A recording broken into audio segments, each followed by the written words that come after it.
Skip করার আগে ভিডিওটা একবার দেখেন, তারপর আমি কিছু বলতেছি।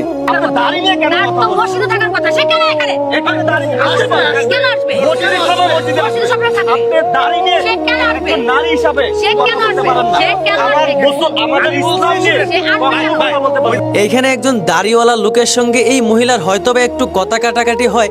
এক পর্যায়ে ওই মহিলাটা লোকটার দাড়ি নিয়ে কথা বলতে শুরু করে।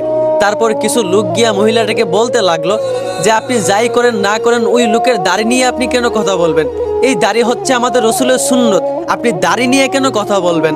তখন ওই মহিলাটা আরো তেজ দেখায় বলতেছে, দাড়ি নিয়ে তো মসজিদে থাকার কথা এইখানে কেন? দাড়ি নিয়ে মসজিদে থাকার কথা এইখানে কেন? সে আরো উল্টা এতগুলা মানুষের সামনে তেজ দেখে দাড়িকে অপমান করতেছে। যাই হোক, কি ভাবছেন আমি ওই মহিলাটার বিরুদ্ধে কিছু বলবো? না ভাই, আমি বলতে চাই ওইখানে থাকা কাপুরুষদেরকে নিয়ে এতগুলা মানুষ থাকতে মেয়েটা দাড়িকে অপমান করে কথা বলতেছে তো বলতেছে, আবার তাকে প্রশ্ন করে সে আরো জেং দেখায় কথা বলতেছে, অথচ তারা কাপুরুষের মতো দাঁড়ায় দাঁড়িয়ে দৃশ্য দেখতেছে আবার প্রশ্ন করতেছে। তখন যদি ঠাস করে কষায় একটা থাপ্পড় দেওয়া যাইতো, জুতা খুইলা কয়েকটা বাড়ি দেওয়া যাইতো, তাহলে শিক্ষা হয়ে যাইতো। আপনাদের মতো কাপুরুষদের জন্যই ভাই এদের মতো নর্তকীরা একটু বেশি লাফালাফি করে।